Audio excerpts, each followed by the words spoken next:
¿se acuerdan que habíamos visto la importancia del entrenamiento contra resistencia en diversas enfermedades? Que habíamos arrancado a ver esto y habíamos explicado este cuadrito que tenía que ver con el ejercicio de fuerza contra resistencia en diferentes patologías y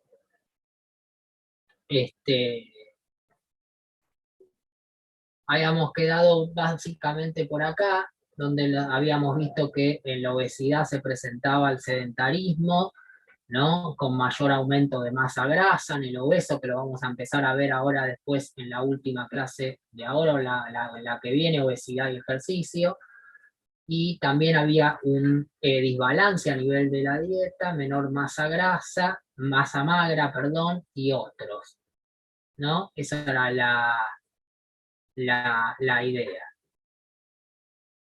Bueno, básicamente también nosotros tenemos que tener en cuenta el tejido adiposo, el tejido graso, sobre todo en el obeso, porque hay una gran acumulación de tejido graso, pero que básicamente este tejido graso en el obeso es un tejido en el cual se encuentra metabólicamente patológico, o sea, hay una inflamación sistémica de este tejido graso, en el cual el mismo tejido empieza a liberar, como bien ustedes lo ven acá, citocinas proinflamatorias, ¿no? Por esa inflamación sistémica que perdura en el tiempo, y que de alguna manera es una inflamación patológica, es un proceso inflamatorio patológico. Si bien el proceso inflamatorio es en realidad un proceso necesario para la reparación de un tejido cuando se encuentra dañado o lesionado, en el caso de la obesidad, la inflamación es una inflamación más que nada sistémica, continua, un ciclo vicioso que mantiene ese tejido inflamado. Y eso hace que el tejido libere ciertas citocinas, que son principalmente, por ejemplo, la interleucina 6, la interleucina 1, que son familias de proteínas que funcionan como proinflamatorias, se liberan del tejido adiposo y del músculo hacia en el músculo, bueno, un poco más no patológico, pero cuando se libera del tejido adiposo del obeso, podemos decir que estas interleucinas van hacia el sistema inmunológico y perjudican todo el mismo metabolismo muscular, ¿no? O sea, viajan del tejido adiposo, se liberan, van por sangre, se van a otros tejidos y generan distorsión metabólica e inflamación crónica. Entre ellos tienen el factor necrótico tumoral, que también se lo conoce como factor necrótico tumoral alfa, interleuquina 6, interleuquina 1, la 11, hay varias interleuquinas que son familias de proteínas que funcionan de esta manera. Y esto fíjense que muestra una relación inversa con la masa magra, o sea, ¿qué quiere decir? Que a mayor cantidad de estas sustancias liberadas por el tejido adiposo en una situación de inflamación sistémica, menor masa grasa. Y eso, mayor masa grasa, ¿no? A mayor cantidad, menor masa magra. O sea, a mayor cantidad de esta citoquina, menos masa muscular. Masa magra saben que es masa muscular. Con lo cual, tenemos que tener en cuenta esa relación, que en esta persona obesa, por su tejido graso y la situación inflamatoria sistémica y el aumento de estas citoquinas en sangre que van al músculo y favorecen el catabolismo muscular. Por eso hay menor tejido magro, porque todas estas sustancias van a favorecer un estado catabólico adentro del músculo que van a estar favoreciendo la ruptura de proteínas, ¿no? Profe. Sí. Pero sin embargo, a mí se me llama la atención, a pesar de esto que estás mencionando, que muchas personas que son obesas tienen de por sí mucha energía. Está bien, la grasa es el almacenamiento de energía, pero para poder llevar adelante todas sus funciones, incluso caminar, correr o lo que puedan hacer, con todo ese sobrepeso, tienen que tener mucha energía, mucha más energía que quizás una persona normal o común. Sí, Se me hace difícil el tema este de de la masa magra que se va disminuyendo, pero es loable que a veces muchas personas puedan mantenerse activos a pesar del peso. Sí, obviamente, y lo que tienen que tener en cuenta, o sea, hay personas obesas que realmente hacen actividad y que, bueno, obviamente hay un exceso de más de tejido adiposo, digamos, de inflamatorio, uno ve el proceso inflamatorio del tejido adiposo, porque hay un exceso de ese tejido graso, y en relación a la masa magra habría que medir, habría que hacer o sea, si yo quiero saber si el porcentaje de masa magra que tiene un individuo, tengo que, más que hacer un índice de masa corporal, no sé si me escuchan ahí. Sí, profe, te escuchamos perfecto. Yo por lo menos te escucho bien. Está bien, porque se me fue el coso y pensé que se me había ido otra vez la señal. Ah, no, Entonces, si lo que pasa es que soy yo el único que está poniéndole la cara y cuando yo salgo se sale todo. está bien, está bien. Entonces, lo que te decía era para vos saber el porcentaje verdadero de masa magra de un individuo, más que el índice de masa corporal, tenés que hacer una antropometría o algún otro método que pueda medir la masa magra en porcentaje. Y ahí vos podés darte cuenta que realmente la persona tiene una masa magra acorde a su actividad. El tema es que muchas veces eso no lo sabemos porque lo que uno ve es un exceso de tejido adiposo, pero no sabe en definitiva qué porcentaje de masa magra acompaña. Igualmente se sabe ya que en la obesidad siempre viene acompañada de sarcopenia, o sea, de pérdida de masa muscular. Sí, la energía para hacer las actividades, generalmente un obeso siente mayor cansancio, hay que ver también el estado físico, si esa persona empieza a hacer alguna actividad y demás, quizás, bueno, se vaya acostumbrando a ese estímulo de esa actividad, como puede ser caminar, pero es relativo pensar de que tienen demasiada energía, por eso tienen mucho músculo y más fuerza. Eso en realidad hay que medirlo y hay que evaluarlo desde otra perspectiva, pero sí está comprobado que los obesos tienen en definitiva pérdida de tejido de tejido magro o tejido muscular. ¿Entienden? O sea, yo entiendo que obviamente hay obesos que empiezan a entrenar y bueno, empiezan a mejorar con el entrenamiento y más y sobre todo es hacia la fuerza, ganar mayor masa muscular, masa magra. Pero obviamente todavía se ve un exceso de tejido graso, que hay que ir bajando a medida que yo voy de alguna manera mezclando los beneficios de la actividad física con la regularidad, la planificación del entrenamiento, ¿no? Correctamente, y la regularidad y los cambios de hábitos como son la alimentación, ¿no? Y el descanso, fundamentalmente la alimentación, que ya está bastante desproporcionada en el obeso. Entonces, con esos cambios y esa regularidad en el ejercicio, yo voy a ir viendo ese cambio, sí, hacia un mejor metabolismo, una mayor energía, porque hay más masa muscular y el metabolismo mejora, y no hay de alguna manera un metabolismo patológico adentro del músculo, como pasa en el obeso sedentario, ¿no? Pero bueno, esa es un poco la idea de esto, ¿no? De que ustedes sepan siempre que hay que atacar con el entrenamiento de fuerza en la obesidad. Por eso esta introducción a lo que vamos a ver después más en la obesidad, ¿no?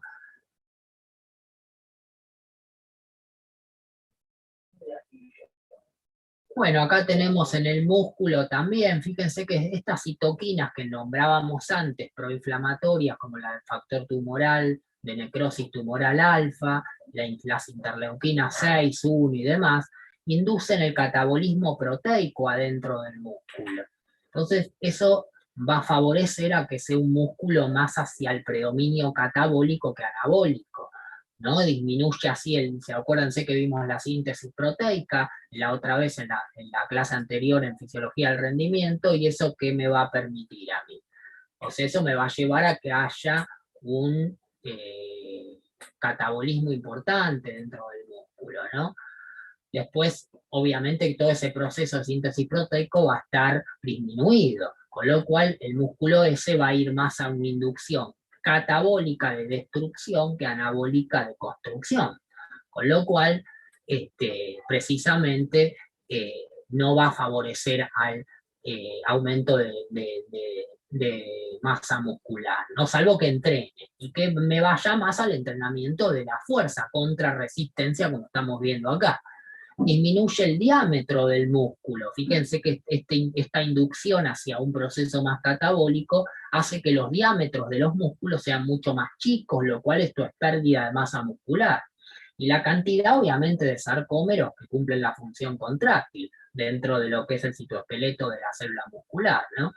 Y obviamente con la pérdida de sarcómero, la pérdida de fuerza muscular. Bueno, otra de las cuestiones que tienen que tener en cuenta, que además el obeso sedentario y sarcopénico empieza, y obviamente que todo ese proceso se da porque empieza a haber una disminución de la testosterona. Fíjense que la disminución de la testosterona tiene un aumento de masa grasa, tiene una relación inversa, o sea, entre la testosterona y el aumento de masa grasa hay una relación inversa. A más testosterona, menor masa grasa, a menos testosterona, mayor masa grasa. Con lo cual, al haber una disminución en esta hormona anabólica, obviamente también viene favorecido un aumento de masa grasa del obeso, ¿no? Y fíjense como la administración de testosterona exógena, si se le diese, obviamente con él también entrenando, esto disminuiría los niveles de masa grasa. Obviamente la suplementación con esteroides está prohibida desde un nivel no terapéutico, pero fíjense cómo la administración de testosterona de alguna manera puede disminuir los niveles de masa grasa. Y el ejercicio de fuerza aumenta los niveles de testosterona. Esto está más que claro. Entonces, hacia... Sí, También, o sea, al disminuir el nivel de testosterona, aumenta el nivel de estrógeno y se ven en los hombres la ginecoplastía, que es el crecimiento de las mamas en personas muy obesas. sí, sí. Ginecomastia. Ginecomagia, sí, eso se llama ginecomagia.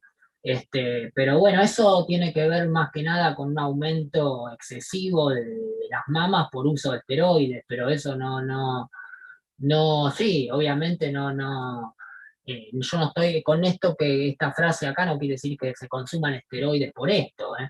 O sea, el esteroide es una alternativa terapéutica si la prescribe un médico, pero no para cuestiones estéticas está prohibido, y obviamente más allá de que se dé, hay que tener cuidado con eso. Pero sí, sí, es cierto, va a aumentar los Creo niveles. que lo que Sí. hablaba, no sé quién hablaba recién, pero es el proceso de mielinización, ¿no? ¿Cómo se llama eso? No, eso tiene que ver con la mielinización, es con el cierre de la mielina en los nervios, con el desarrollo del sistema nervioso. La mielina es una sustancia que va por el axón y que se va generando, se cierra en un momento de la etapa de la vida, donde eso marca donde termina el desarrollo del sistema nervioso. No, eso es otra cosa. Sí, sí, yo lo sé eso, pero lo había escuchado el mismo término también para eso, donde el aumento desordenado de testosterona a la larga se transformaba en progesterona y por eso producía esos daños colaterales o esos efectos colaterales en los cuerpos de los hombres, donde producían pseudomamas, este aumento de la quijada y otras cosas más también. Sí, características de la mujer, digamos, ¿no? Por cómo se transforma la testosterona en un paso previo, que la mujer tiene progesterona, estrógeno, pero bueno, sí, es como un paso menor en la transformación del esteroide en sí, pero sí, está bien, sí, tiene que ver un poco quizás también con el desarrollo mielínico, obviamente también por la formación de la mielina. Pero lo que tienen que tener en cuenta en esto es eso, que, o sea, acá estamos hablando de que el obeso, ya una persona adulta, obeso, o una persona, un niño también es perjudicial en la obesidad, pero la testosterona una vez que tiene el despegue, en una persona que tendría que tener ya el despegue hormonal, y es obesa, la disminución con el tiempo de la cantidad óptima de testosterona que tiene que haber en el cuerpo. A eso me referí, el ejercicio puede aumentar esos niveles de testosterona. Otra de las, para cerrar acá con esta parte, otra de las influencias de las hormonas es la GH. La GH obviamente influye también, igual que la testosterona, baja los niveles de GH, y fíjense que el aumento de la masa grasa y su concominante incremento de los niveles de ácidos grasos en sangre actúan disminuyendo los niveles de GH, de somatotrofina, hormona del crecimiento, lo que a su vez favorece al aumento de peso graso, obviamente de peso por aumento de tejido adiposo. Y justamente el ejercicio de fuerza aumenta los niveles de GH.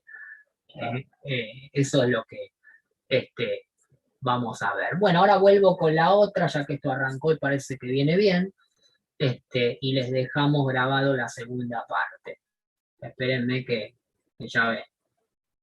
Ya Zoom me está sacando.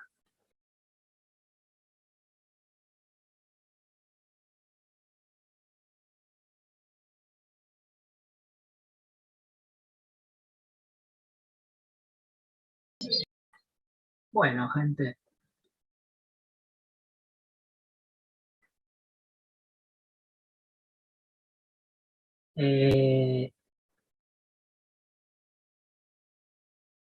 Ahí estamos. Bueno, entonces decíamos que los niveles de GH también tenían que ver con esto.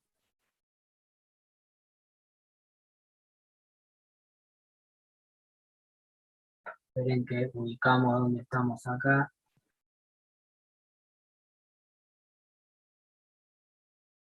Bueno, por tanto, el incremento de los niveles de masa grasa debido a un estilo de vida sedentario se convierte en un factor de riesgo.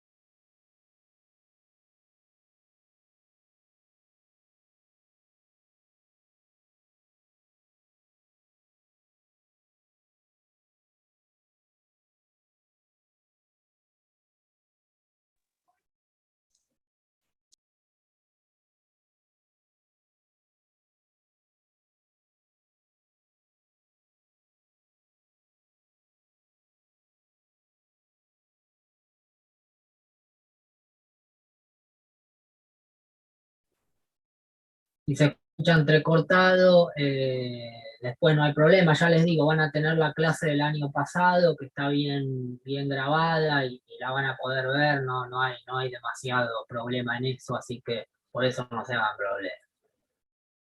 Bueno, entonces, por tanto, habíamos dicho que las hormonas anabólicas que aumentan la retención de nitrógeno a nivel muscular, o sea, bueno, esto básicamente, las hormonas anabólicas saben que son la insulina, la testosterona, la GH, hormonas que tienden a favorecer el anabolismo, la construcción del tejido, la hipertrofia en el caso del músculo.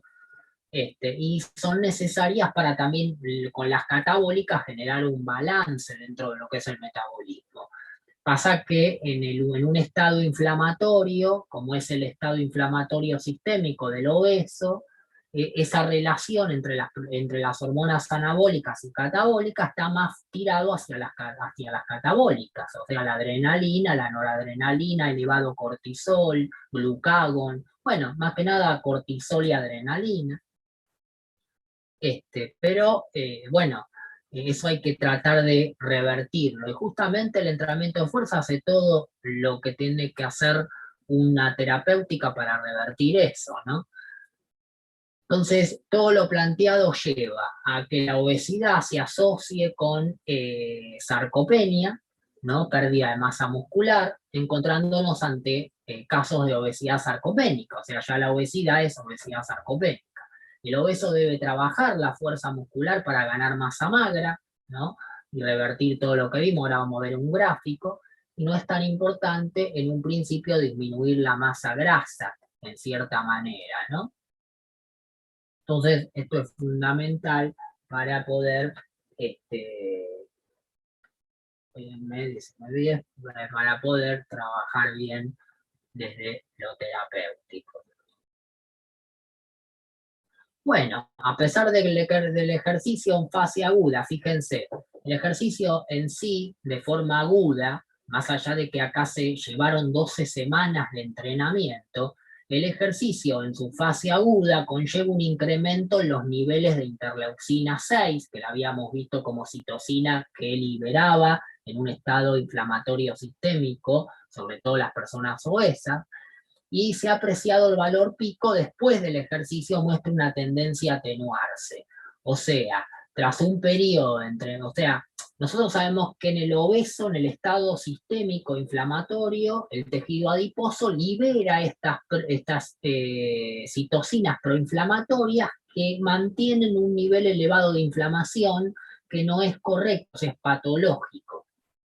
El ejercicio como estrés, cuando se rompe tejido muscular al favorecer la contracción muscular, también libera el músculo interleucina 6, que es una interleucina que obviamente se va a liberar por el mismo proceso catabólico.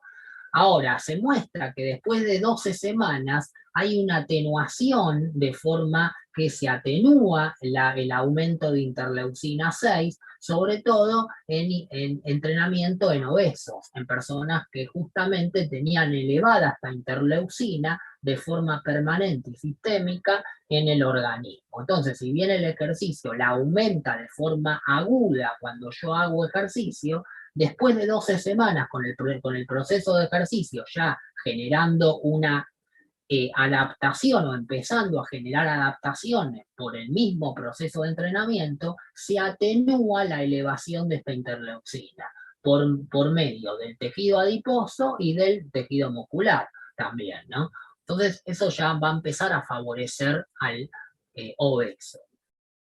Entonces, en cuanto a los valores de reposo, se comprobó que a pesar de que tanto, fíjense, el entrenamiento de fuerza como el entrenamiento de resistencia aeróbica, durante un periodo de 10 semanas, por eso digo que no hay que dejar de lado el trabajo aeróbico cardiovascular, durante un periodo de 10 semanas de entrenamiento, fueron efectivos para disminuir los niveles de masa grasa. Entonces, también yo necesito la parte cardiovascular para empezar a trabajar sobre esa disminución del tejido graso. No es que no me sirve para nada y ahora de un día para otro la fuerza empezó a ganar, si bien esto es cierto, empezó a ganar predominio en cuanto a seleccionar un método de ejercicio, pero el trabajo cardiovascular es fundamental. Entonces no se observaron modificaciones en ninguno de los marcadores proinflamatorios que se analizaron, se interleucina 6 y la proteína PCR, que es una proteína inflamatoria, que se libera en procesos inflamatorios crónicos, ¿no? En inflamación, mejor dicho.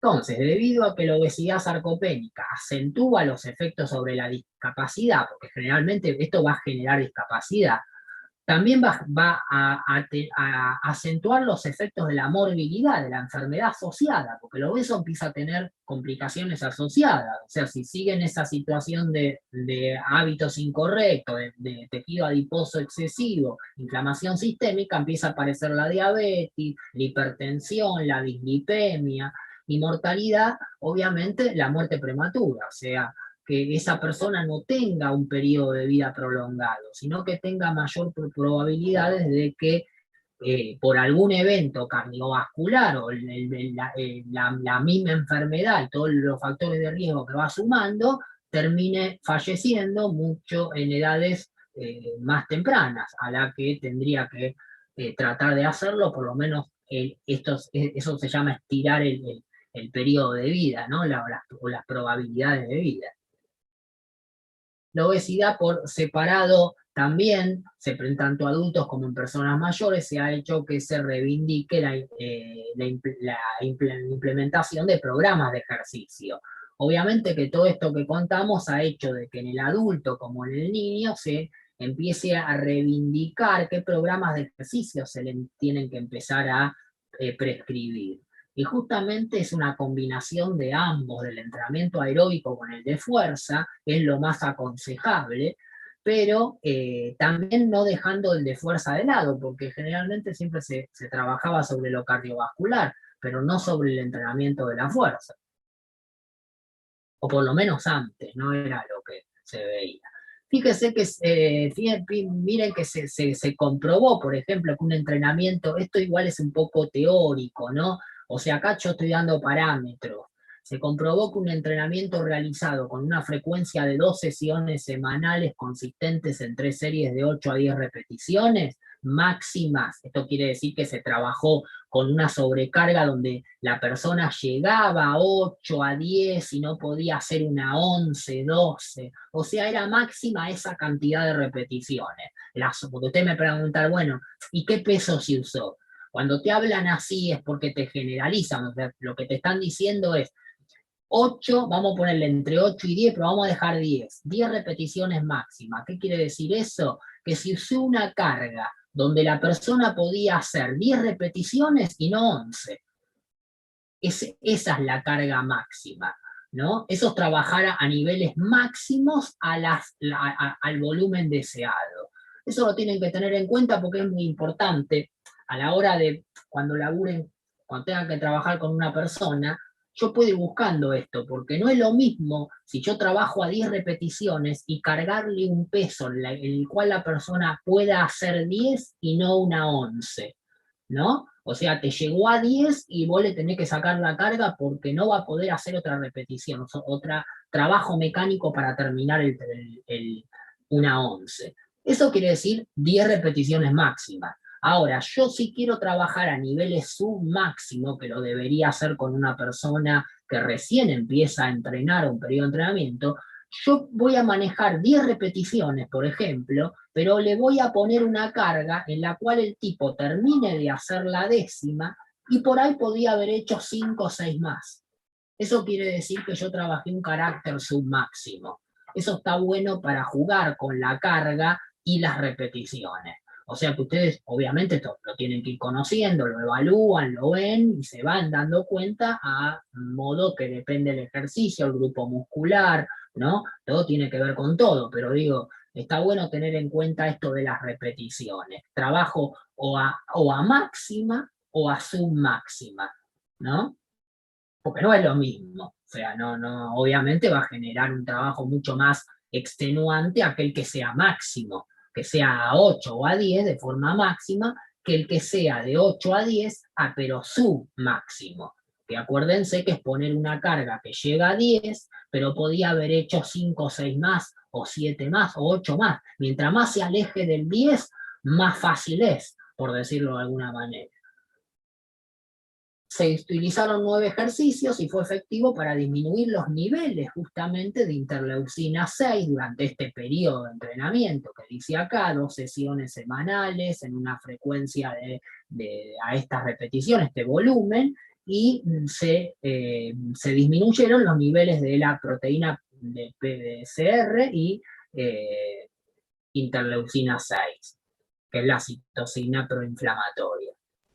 Perdón, ¿qué era la PCR que dijiste? Es una proteína que aumenta con los procesos inflamatorios. Se mide en sangre, a veces cuando está elevada, quiere decir que obviamente hay un proceso inflamatorio en el organismo. Una Es la proteína proteína C reactiva, ¿no? Claro, la proteína C reactiva. Es una proteína que se mide, que digamos que se eleva, se encuentra elevada en el organismo cuando se hace un estudio de sangre, cuando hay inflamación. Por ejemplo, es muy utilizada en enfermedades reumáticas, donde hay una inflamación sistémica, la artritis, la artrosis, ¿no? Son factores de laboratorio que se utilizan para medir los grados. No quiere decir que la persona, o sea, si yo le mido la proteína C reactiva a un sujeto y está elevado, no quiere decir que tenga artritis o artrosis, pero digo, dentro de la semiología general, por ejemplo, puede ser que justamente encontremos en una persona donde veamos características de artrosis o de artritis, esta proteína C elevada. Por ejemplo, en patologías inmunes, inflamatorias inmunológicas como el lupus, la esclerosis dérmica, muchas inflamaciones tienen que ver con eso. Espérenme que la proteína C reactiva. Pero por ejemplo, se encuentra, ¿saben en dónde se ve muchas veces? Se vio muy elevada en la fibromialgia. que es una enfermedad muy característica de inflamación de lo que es el músculo. Mialgia quiere decir dolor muscular.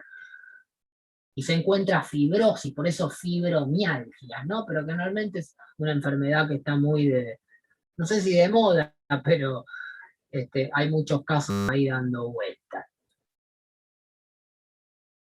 También se comprobó la efectividad, fíjense, para reducir el proceso inflamatorio tras un entrenamiento de 3 series de 8 repeticiones con una frecuencia de 3 sesiones semanales durante un periodo de 2 meses. ¿No? Estas son características generales como para ver que el entrenamiento ha causado sus beneficios correctamente, ¿no?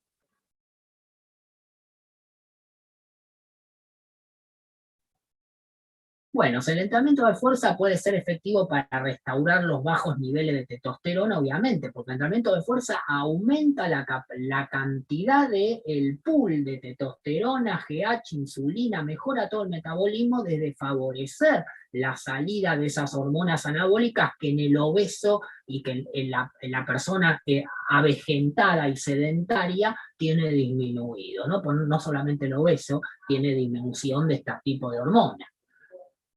Fíjense este cuadro.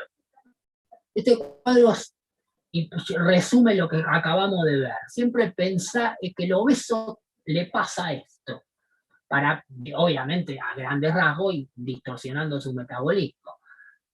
Primero tiene mayor masa grasa, que lo lleva a una sarcopenia. ¿Pero qué es lo que termina generando la sarcopenia? Primero, dentro de sus músculos, metabólicamente, hay un proceso catabólico aumentado sobre el anabólico. ¿Por qué hay un proceso anabólico disminuido? Porque tiene menor cantidad de testosterona y GH, principalmente hormona del crecimiento y testosterona. ¿Y por qué está favorecido justamente la baja de estas hormonas? ¿Y por qué se favorece un proceso más catabólico que anabólico? Porque hay un aumento de interleucina 1, 6, la proteína C reactiva y el factor tumoral alfa. O sea, estas citocinas proinflamatorias se elevan en el tiempo, generan una inflamación sistémica que llevan a un proceso catabólico, sobre todo adentro del músculo. Esto lo lleva a sarcopenia, ¿no? Hay un menor anabolismo porque tiene menores hormonas que van a activar el anabolismo, que son la testosterona y la GH. Y eso me lleva a una mayor acumulación de tejido adiposo, porque encima como mucho tengo una distorsión dietaria donde me como, no sé, como cantidades de glucosa elevadas, ¿no? Encima hidratos de carbono refinados, los peores, con lo cual toda esa glucosa, ¿dónde va? Y al tejido adiposo como grasa. No le queda otro camino. Profe, no tiene, sí. los niveles de grasa en este tipo de inflamaciones, ¿se acumulan en algún lugar en especial? ¿En donde uno lo pueda identificar de solo verlo? ¿O es algo todo general en todo el cuerpo? No, generalmente allá, hablando de lo obeso, es sistémico. Ahora, principalmente, en realidad lo que tenés es un elevado consumo. Cuando uno come, generalmente por la dieta de ahora de alimentos conservados, vos tenés un alto nivel de grasas trans, de grasas, ¿no? En tu dieta, y de azúcar. Principalmente más el azúcar todavía, aún más que las grasas. ¿No? Ahí está la pelea después de que en el último tiempo se le está dando más importancia al azúcar que a la grasa. Pero en realidad todo es conservado, todo es elaborado por la industria para mantenerlo en el tiempo. Y esto hace que el organismo no lo pueda de alguna manera digerir bien. Entonces, el excedente de azúcar se va como grasa, ¿a dónde? Al tejido adiposo. Pero también se va como grasa dentro del músculo. Vos tenés triglicéridos intramusculares excesivos, tóxicos dentro del músculo, que tendría que haber, pero no de la forma que lo tiene el obeso. Entonces, hay toda una distorsión donde vos acumulás triglicéridos en el hígado, ¿no? Obviamente tenés un hígado graso, tendiente a sintetizar grasa y a estar graso los hepatocitos. Tenés mayor cantidad de tejido adiposo guardado como triglicérido, en el tejido adiposo, mejor dicho, muchos triglicéridos, ahora después lo vamos a ver mejor cuando veamos obesidad. Tenés y tejido y triglicéridos dentro del músculo. Todo eso y más todo lo que hay en sangre, toda una distorsión dislipémica en sangre, colesterol alto, el LDL, la lipoproteína, ¿no? Que se van pegando formando ateromas en las paredes de las arterias, generalmente predisponiendo a enfermedad cardiovascular temprana, a ese obeso o a esa persona enferma. O sea, todo es un combo para la formación sistémica inflamatoria, inflamaciones de todo. Cuando hablan de sistémica, quiere decir de todo el organismo. Todo está inflamado. O sea, todo. La mayor cantidad de los tejidos. El hígado, el epitelio de los vasos sanguíneos, los músculos. O sea, todo es una distorsión metabólica general, sistémica, que si no se revierte, termina en enfermedad patológica. O sea, ya es enfermedad o con un evento cardiovascular. Lo más probable es que el evento sea cardiovascular, que es el más peligroso. Piensen en un IAM, infarto agudo de miocardio, o ese accidente cerebrovascular, ACV. Esos son los dos acontecimientos cardiovasculares que van a poner la vida en juego en menos de segundos o minutos. Después, bueno, si me sigue funcionando el corazón y el cerebro, mientras no haya una isquemia ahí, bueno, iremos zafando, pero si las arterias cada vez están más tapadas.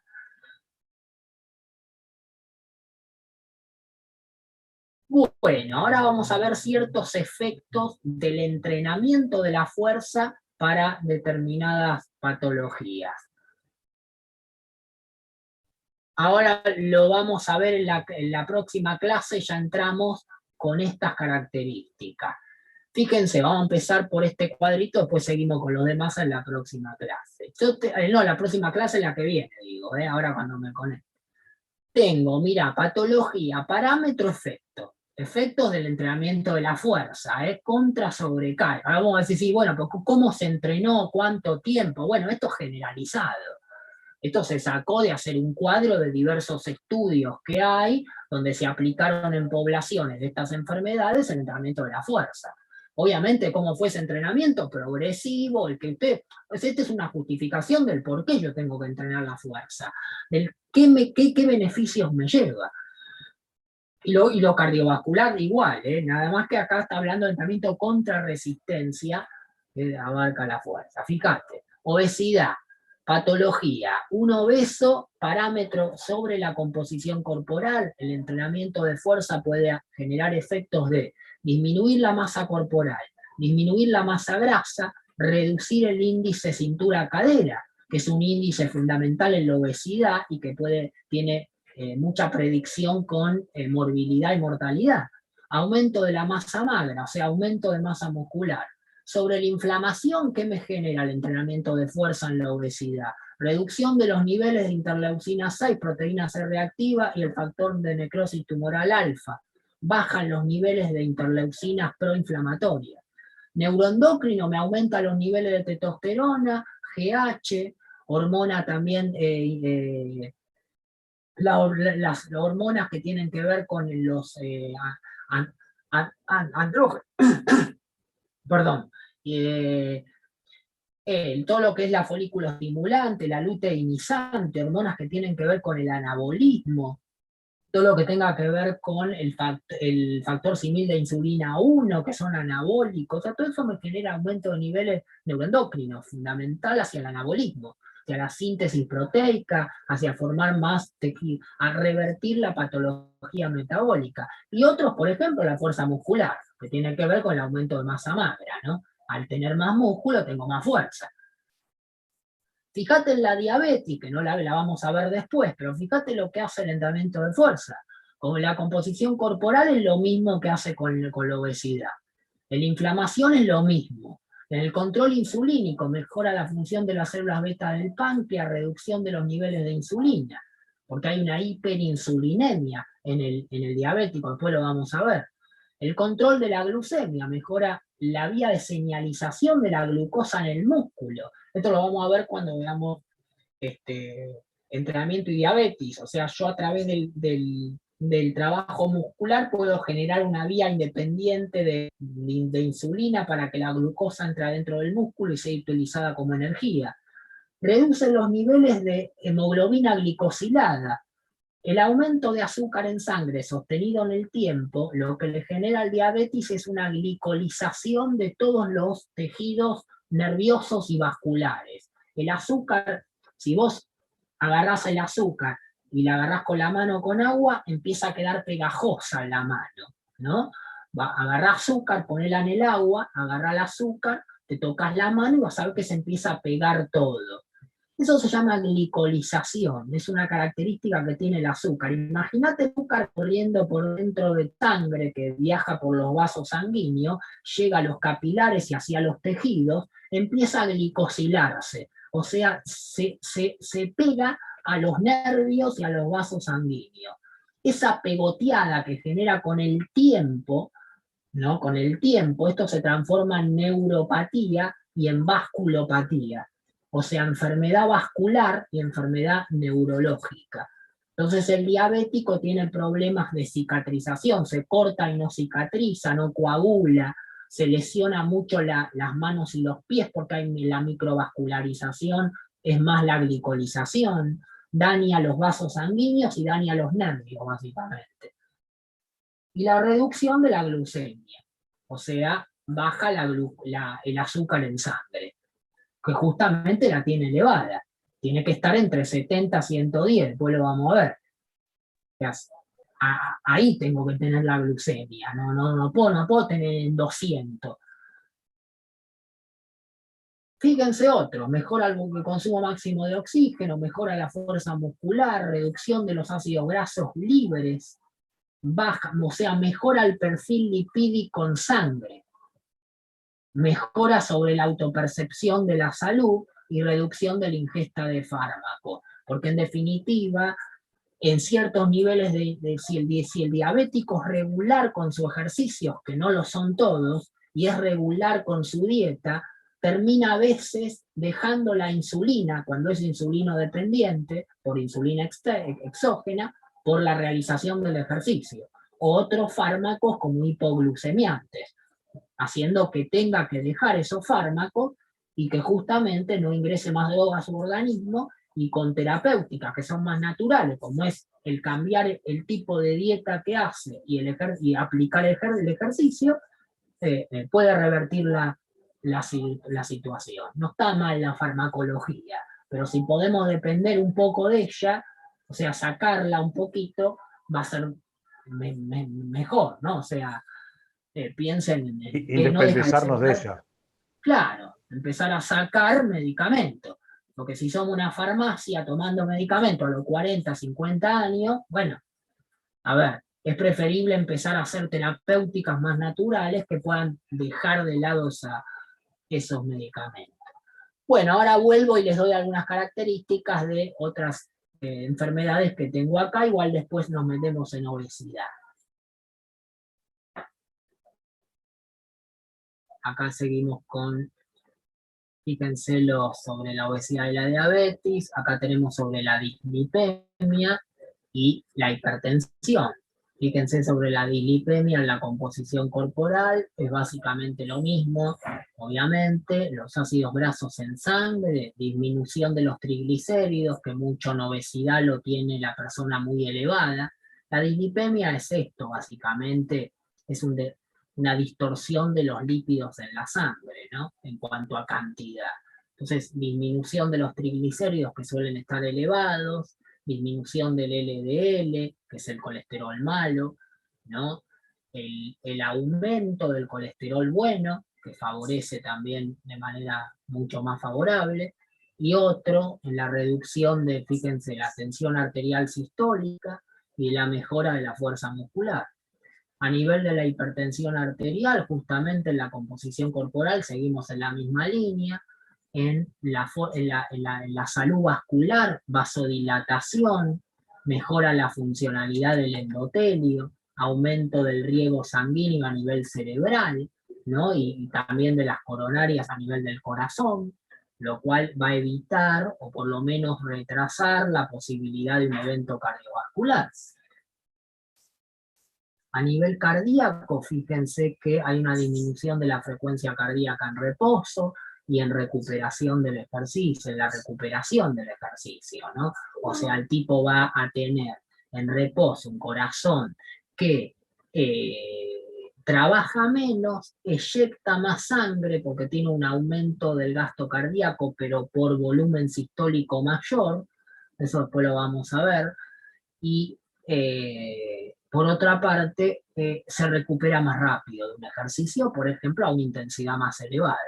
Disminución del consumo de oxígeno a nivel del miocardio, o sea, el miocardio consume menos oxígeno, pero trabaja de forma más eficiente. A nivel neuroendocrino, disminución de la actividad del sistema nervioso simpático, o sea, voy a tener menor cantidad de adrenalina en sangre, en reposo, con lo cual eso marca que el sistema simpático está mucho más bajo, por decirlo de alguna manera, y más alto el parasimpático. Aumento de la actividad del sistema nervioso parasimpático, obviamente para ahorro de energía y otras cuestiones. Y por otro lado, disminución del consumo de oxígeno a nivel del miocardio, a nivel de otros, y mejora de la fuerza muscular, ¿no?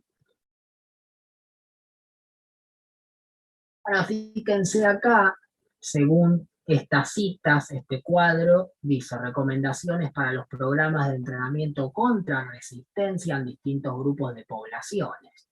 Fíjense que es población sana, diabetes mellitus de tipo 2, hipertensión, esclerosis múltiple, que es una enfermedad justamente de la degeneración de la mielina, como bien marcaban antes en esa capa de mielina, la esclerosis múltiple, lo que se produce es una degeneración progresiva de esas capas de mielina de los axones. Es una enfermedad neurológica degenerativa. Fíjense que acá tenemos población, el tipo de población, recomendaciones según Colegio Americano de Medicina del Deporte, con la National Conditional Research, la Asociación de Acondicionamiento para Entrenamiento de la Fuerza. También está la ADA, que es la Asociación Americana de Diabetes, y también está esta de acá, que es el Instituto de Canadá o Cardiac Health Research, que es este que está acá.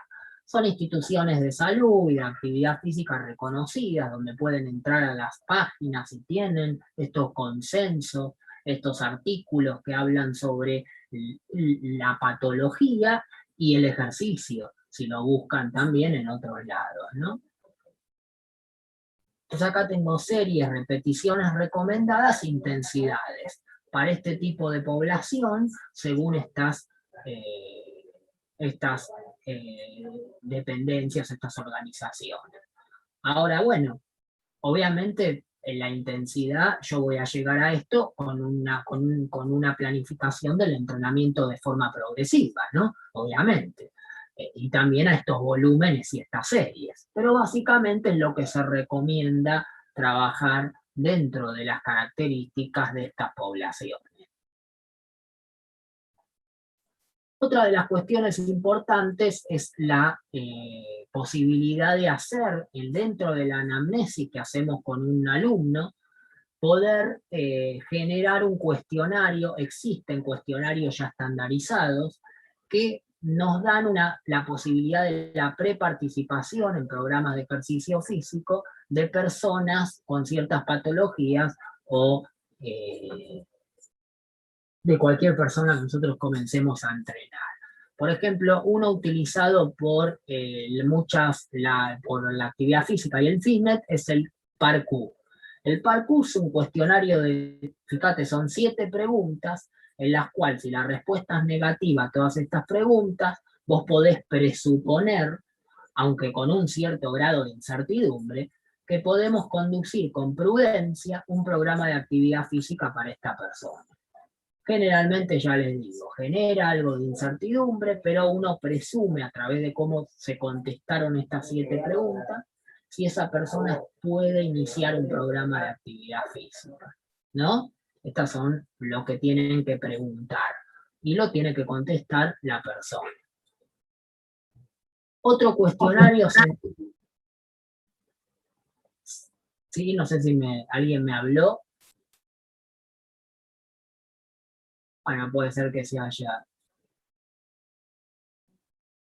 Bueno, otro cuestionario es el Unileón, ¿no? Fíjense que tiene nombre, apellido, actividad física o deporte que practica, ¿no? Peso, índice de masa corporal, talla, antecedentes familiares, toda una anamnesis para completar preestablecido. Hipertensión, cardiopatía, diabetes, obesidad, colesterol, anemia, hemofilia, leucemia, o sea, que ciertas patologías puede haber, acá lo tienen todo completo, ¿no? Hepatitis, qué es lo que ha padecido, enfermedades, ¿no?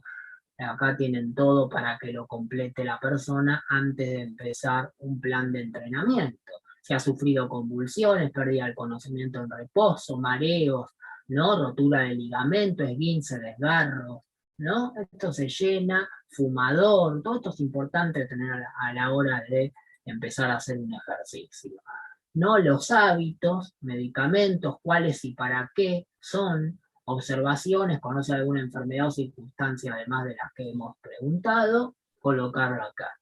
Bueno, esto lo pueden tener, imprimirlo si lo quieren después, eso, por eso está el PDF subido y esto al final, donde pueden ustedes hacer un screening, ¿no?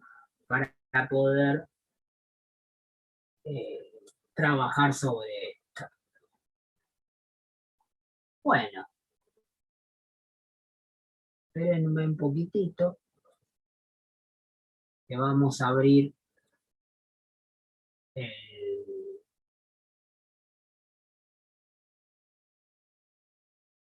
la clase número 2.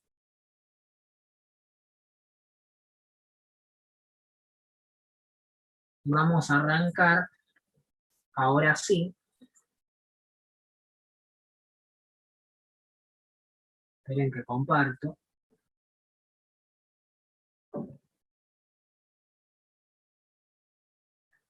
El PowerPoint que dice obesidad 1, ¿no? Que lo tienen ustedes arriba como PDF y Dropbox, que eso lo pueden ir bajando y teniendo en cuenta. Ahora, después de lo que vimos, es evidente que para la obesidad, cuando leemos esto, podemos pensar que el entrenamiento de la fuerza sería nuestro punto a tocar por esta cuestión de que la vamos a ampliar ahora, de la sarcopenia. Pero también haciendo un screening, por eso hicimos esa introducción, estaban esos formularios antes, porque yo tengo que hacer un screening, una evaluación previa del sujeto, y además tengo que hacer como una historia clínica, porque vieron que tienen que ver con una patología, con ya una condición patológica que trae ese sujeto que quiere un plan de entrenamiento. Pero puede haber derivado el médico, y que lo primero que le van a tener que pedir es el acto médico, después del acto médico llenarle esa ficha para ustedes, y si en esa ficha le llenan que padece alguna enfermedad y no tiene el acto médico, sería conveniente que se lo pidan, para asegurarse, obviamente, por si pasa algo dentro del ejercicio físico, ¿no? Y vamos a empezar a hablar de la obesidad en la actividad física, ¿no? Que el primer PowerPoint es de la obesidad en sí, de qué es la obesidad, a generar algunas directrices, y después el otro tiene que ver más a la actividad física en la obesidad, cuáles son los protocolos más convenientes. Así, de todo no vamos a dar recetas, simplemente ustedes tienen que ir generando, jugando con, obviamente con todo lo que conocen de entrenamiento, por eso hicimos en el primer módulo también todo el repaso que tenía que ver con carga de entrenamiento, ¿no? Con todo lo que vimos, el ordenamiento, los circuitos, siempre recuerden eso porque es lo que van a tener que usar para diseñar sus planes de entrenamiento.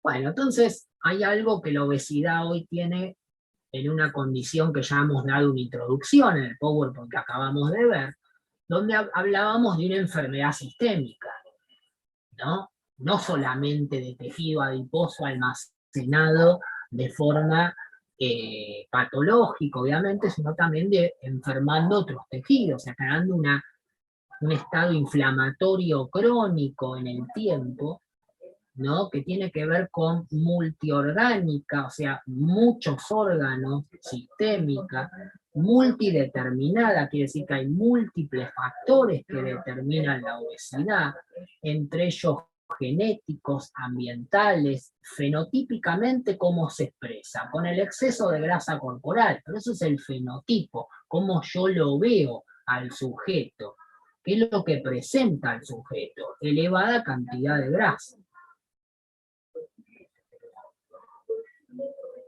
En relación con la suficiencia del organismo para alojarla, ¿no? Eso quiere decir que hay una suficiencia del organismo para alojar el tejido adiposo, que conlleva un mayor riesgo, no poco para tener en cuenta, de mortalidad.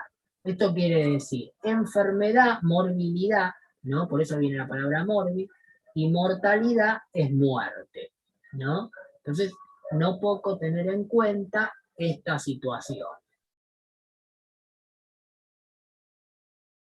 ¿Por qué es multifactorial? Porque ustedes acá lo ven, o sea, acá no hay que tener en cuenta a veces solamente es cuestión de decir, bueno, está obeso, venía a hacer ejercicio. Hay que tener en cuenta distintas cuestiones. Industria alimentaria, biología, ¿no? La biología del sujeto, la industria del alimento, lo que les dije antes, el consumo de alimento y la industria nos va llevando acá. Psicología individual, obviamente, factores característicos psicológicos del sujeto, influencias sociales que también llevan a ciertas características psicológicas de ese individuo, actividad física e influencia del entorno en la actividad física. ¿Cómo influye ese entorno en el cual el sujeto va a hacer actividad física? No se olviden que hay toda una cuestión sobre el esquema corporal del obeso, que puede llegar a determinar cuestiones que tienen que ver con todo esto, ¿no? Pero esto es muy característico, este círculo fundamental para decir, bueno, si yo me paro únicamente acá, estoy mirando solamente un árbol del bosque. Si yo me paro acá, miro otro árbol del bosque. Yo tengo que mirar el bosque en realidad, porque acá es donde tengo que influir y ahí está el trabajo interdisciplinario, ¿no? Dentro de lo que es la psicología, la nutrición, la actividad física, la biología en sí, como medicina, ¿no? Como estudio del ser vivo. Y bueno, tener en cuenta esto porque la obesidad viene acá en el medio de todos estos factores. Bueno, la composición corporal es cómo está compuesto el organismo. Y piensen que generalmente de por sí 1 kilo de grasa, 1 kilo de músculo. Fíjense la diferencia de lo que es el tejido adiposo en relación al muscular. Entonces siempre es mucho más fácil tener más cantidad de grasa y menos cantidad de músculo. Al organismo le es más fácil mantener y acumular grasa para ahorrar energía y acumularla, que en realidad gastarla con el músculo. O sea, por eso tiene menos músculo y más grasa. Generalmente va a tender a eso. Entonces hay que tratar de buscar el equilibrio. Relación equilibrada entre cantidad de masa muscular y de masa grasa presente en el organismo, ¿no? Si esta relación no está equilibrada, voy a tener un problema.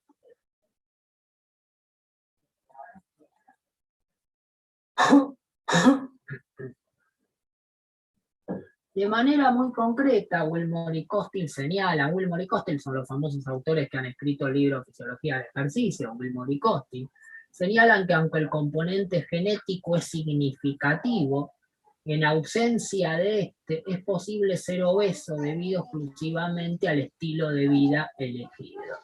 ¿Esto qué te quiere decir? Que aunque el componente, si bien es significativo el componente genético, si vos lo sacases, ¿no? Si vos decís, bueno, saco el componente genético que no lo puedo cambiar, porque es el componente de mis genes que traigo, que pueden estar hacia una tendencia que yo sea obeso o no, pero aunque lo esté, yo lo saco, imagínate que lo saco en ausencia de ese componente genético, una persona sin tener, o sea, teniendo un componente genético que no vaya hacia ser obeso, modificando el estilo de vida puedes llegar a ser obeso, porque exclusivamente lo que modifica es el estilo de vida elegido, cómo come, si hace ejercicio. Y yo me sentara, aunque yo no tengo una genética hacia la obesidad, me siento 12 horas todos los días en mi casa a mirar la televisión con pizza y vino, ¿y cómo termino? Y termino obeso. ¿Pero por qué? Porque ahí estoy llevando un estilo de vida elegido hacia esa característica. Por eso es más importante, en cierta manera, el estilo de vida que la disposición genética, más allá de que existe, ¿no? Y de que obviamente, y encima lo que más podemos cambiar es esto, ¿no? El estilo de vida elegido. Eso lo elegimos nosotros. La genética ya está. No le podemos meter mano a la genética. Por lo menos por ahora se complica demasiado. Entonces, lo que nos conviene es identificación y niveles de riesgo. Establecer recursos para la identificación. El sobrepeso y la obesidad están asociados con un mayor riesgo de mortalidad, ya lo dijimos. Sabiendo que se reducen las expectativas de vida, fíjense, 2 meses por cada kilogramo de más. Y que los muy obesos tienen mayor probabilidad de muerte temprana por fallo cardíaco. Lo que dijimos anteriormente. O sea, en realidad esa inflamación sistémica va a afectar al sistema cardiovascular, va a tener mayor probabilidad de muerte temprana por un fallo cardíaco, evento cardiovascular, IAM o ACV. O sea, porque son 2 órganos vitales. El corazón es fundamental. Si la coronaria se tapa, el corazón isquemia, muerte cardíaca, infarto agudo, al toque infarto, ¿no? Entonces, hay que evitar eso.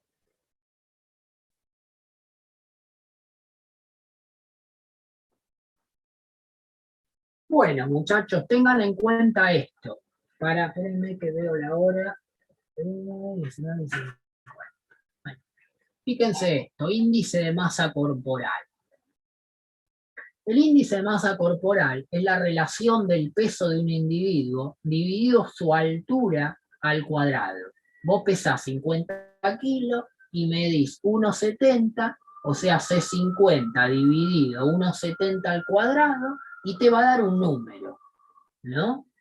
Ese número lo tenés que traer acá a esta tablita, ¿no? Valoración del índice de masa corporal y riesgo de enfermedad relacionado con el peso adaptado de la Organización Mundial de la Salud, 1998, ¿no? De Rodríguez, acá de donde se sacó, y Colegio Americano de Medicina del Deporte. Si el número es menor a 18,5, vos sos delgadez excesiva, riesgo moderado de enfermedad. Si vos tenés entre 18 y 0,5, esto háganselo, pésense, mídanse, hagan la cuentita y llévenlo a esta tabla. Vos lo hacen como tarea, luego a ver o sea, a dónde se ubican, en qué riesgo de enfermedad y en qué estado. Delgadez excesiva, estaría bueno que caigan acá, peso saludable, obesidad de grado 1, obesidad de grado 2, obesidad de grado 3, mórbida, ¿no?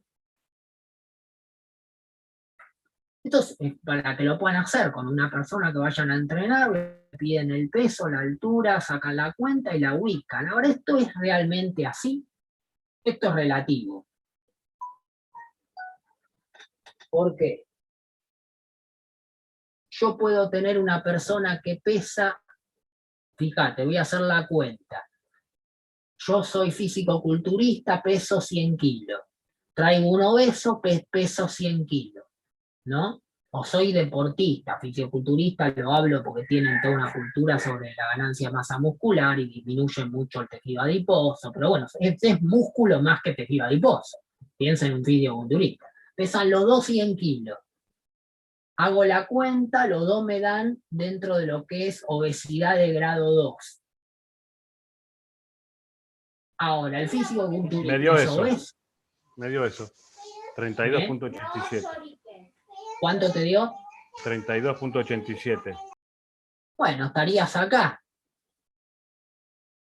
Ponele. Riesgo moderado, obesidad de grado 2. Pero eso no implica, o sea, lo que yo quiero que entiendan es que eso es relativo, o sea, vos pesás tanto, este es tu peso, pero ese peso, ¿de qué tejido estamos hablando, mayor o menor cantidad? ¿Del graso, del magro o del óseo? No dice la composición corporal, solamente es Claro, es un índice, un porcentaje de algún número que se lleva a esta tabla.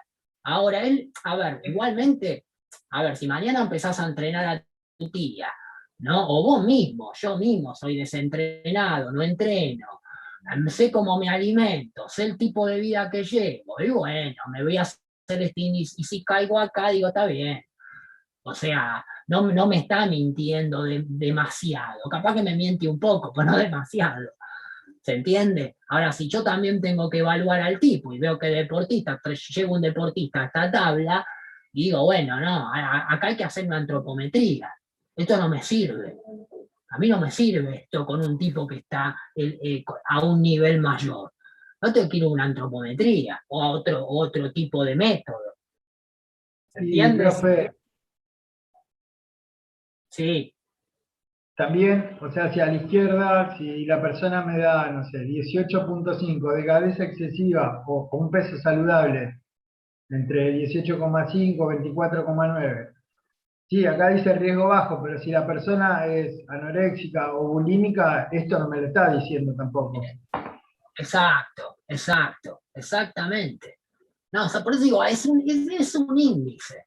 Hágalo, pero esto no es para salir a decirle a alguien, vos sos. O sea, hay cosas que te van a marcar que realmente hay que cambiar la cuestión y como te dije, que esto no te mienta tanto. Si la persona realmente lo es, no hace nada, vos la ves obesa porque realmente come mal, no tiene actividad, bueno, obviamente podemos decirle ya caíste dentro de este índice, habría que modificar un poco a ver qué pasa. Si tenés la chance de hacer una antropometría, hay cursos de ISAC 1, 2, no sé qué, el nutricionista deportivo sería el ideal, la persona idónea para hacerlo, pero también se aprende, los profes hacen el curso de antropometrista y muchos tienen los elementos y te hacen una antropometría y te van a dar una idea. Ahora, para ir cerrando y dejando esto acá para que tengan también, fíjate esto, tabla en función del porcentaje de grasa corporal. Esto es más específico. Si yo realmente saqué el porcentaje de grasa corporal, que no me lo va a dar el índice de masa corporal, me lo va a dar una antropometría, yo puedo generar a través de esta clasificación, de acuerdo al porcentaje, puedo decir que, por ejemplo, la grasa esencial en mujeres tiene que estar entre 11 a 14, entre hombres entre 3 a 5, en deportista entre 14 y 16 y en hombre entre 5 y 13. Un estado saludable en mujeres tendría que estar entre 16 a 25. Acá te separa un estado saludable de lo que podría ser un pero acá cuando te pone deportista habla el deportista es el tipo que vive del deporte. O sea, no es el tipo que va a jugar al country los sábados y entrena, ponerle 2 veces por semana. Tampoco es deportista. Acá estamos hablando del elite, del que vive del deporte. ¿No? Y acá tenemos entonces, después tenemos el riesgo potencial y la obesidad en cuanto a porcentaje de grasa para hombres y mujeres. El tema es que para yo sacar este porcentaje, no me alcanza con hacer esto, porque esto no me lo da. Esto me mide el peso en general, es un índice, pero no me saca el porcentaje de grasa que tiene un tipo o una mujer. ¿Quién me saca ese porcentaje? Un estudio antropométrico, que después ustedes van a tener nutrición y acá les van a dar, no sé cómo hacen ahora a distancia, porque ahora con este tema de la virtualidad, la verdad que hay muchas cosas que se complican, pero bueno, sí sé que lo veían por lo menos, pues no sé, o le pueden preguntar a la profe y ahí van a sacar mejor esta tablita. Esto de Francis Olway. Entonces, distribución de la grasa corporal en el organismo determina el riesgo para la salud. O sea, es importante conocer esta distribución del porcentaje de grasa en una persona, porque es lo que más me va a acercar al riesgo. ¿Qué es el riesgo? La probabilidad de que algo suceda. No es nada más y nada menos que eso. ¿Tá? No es causa. ¿Tá? Acá no estamos hablando de causa. Ser gordo no es causa de muerte. Hay mayor riesgo de muerte prematura por accidente por accidente cardiovascular. No sé si se entiende lo que digo. No es lo mismo causa que riesgo. Yo no le puedo decir a una persona que porque es obesa va a tener un evento cardiovascular. no porque o en todo caso me estoy expresando mal. No sé si se entiende lo que les digo, pero siempre sepan eso, que el A ver, riesgo no es lo mismo que... repetir riesgo, ¿qué es Claro, entonces? riesgo es la posibilidad de que algo suceda. Si una persona es obesa, o sea, a ver, para hacértelo más simple, saben que la relación entre fumar y el cáncer de pulmón tiene un riesgo alto. ¿Qué quiere decir? Que si yo fumo, tengo mayores probabilidades de tener cáncer de pulmón. Pero yo no le puedo decir a un fumador que va a tener cáncer de pulmón, que fumar es causa del cáncer. Porque si no, todos los fumadores tendrían cáncer de pulmón y eso no es así. ¿Sabes una cosa? Yo respecto de eso siempre escuché que hablan de riesgo de muerte, riesgo de vida, cuando una Claro. persona está complicada, ¿no? Pero, ¿por qué? Riesgo de vida debería ser algo que estás bien, tener riesgo, probabilidades de tener vida. Sería lo contrario, riesgo de muerte, si una persona tiene La probabilidades de expresión, morir. claro, Esa cosa que está mal expresada claro. generalmente. No, sí, ahí sí, sí, obviamente. Tenés un riesgo mayor de perder la vida, ¿no? Eso es cierto. Sí, sí, ahí el término está bien, pero digo, la idea es que entiendan la diferencia entre riesgo y causa. En realidad eso se detecta por estudios epidemiológicos, ¿no? Hay estudios epidemiológicos que terminan determinando causa y otros que terminan determinando riesgo. Habrá que ver la relación entre las variables. Una distribución androide, que es la distribución de la grasa, que de forma positiva el androide es la grasa que se deposita, vieron, en el abdomen de pera del hombre y en las caderas en la mujer. O sea, hay una distorsión muy clara de la disposición de la grasa en el organismo y se ven estos abdómenes prominentes en el hombre como si estuviese embarazado, ¿no? Esa es la palabra. Y en la mujer también se ven las caderas, en las piernas, más acumulado a ese nivel, donde eso también viene positivamente relacionado a que, a que haya un mayor aumento de insulina en la sangre, mayor colesterol LDL del malo, lipoproteínas de baja densidad en sangre elevada, e hipertensión arterial, con todo lo que eso implica como riesgo para el evento cardiovascular, ¿no? Y para la diabetes, ¿no? Entonces, ahí yo tengo ya un lindo quilombo en estas tres características. Entonces, para terminar con esto, otro de los parámetros importantes dentro de lo que es esa cintura, esa distribución anormal de grasa, tengo el perímetro de cintura. El perímetro de cintura es la zona de alerta de sobrepeso nivel 1, nivel 2, nivel de acción obesidad ya. Me tiene que dar estos niveles. O sea, si me da mayor o igual a 94 centímetros, mayor o igual a 80 centímetros mujeres, mayor o igual a 94 centímetros hombres, es una zona de alerta de sobrepeso, ¿no? Si tengo un nivel 2, obviamente fíjense cómo aumenta, esto porque tomo el perímetro de cintura, ¿no? La cintura la tengo que tomar a nivel de la cresta ilíaca. Agarro la cresta ilíaca, vieron la cresta ilíaca y ahí tienen el centímetro y toman el perímetro de cintura, que no es lo mismo que el perímetro de abdominal, que se toma a nivel del ombligo. El abdomen, el perímetro abdominal se toma a nivel del ombligo, el perímetro de cintura se toma a nivel de la cresta ilíaca, ¿no? Y si yo esa medición en centímetros la relaciono con esto, acá tengo, porque se hicieron estudios donde se relacionó las posibilidades de tener enfermedad cardiovascular con esta medición elevada. ¿Se entiende?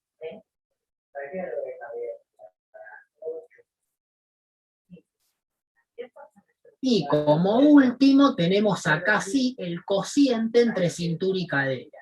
Bueno, en realidad cintura acá, la diferencia, cintura y cadera, a veces cintura la toman como el abdominal, ¿eh? Habrá que ver acá bien, de esto después lo pueden buscar, yo ahora no recuerdo bien, pero la cadera puede ser que se tome a nivel de la cresta ilíaca y la cintura a nivel del ombligo, puede ser, ahí es donde me entré en duda ahora, pero lo pueden buscar porque existen dos perímetros, uno que es de cintura y otro que es de cadera.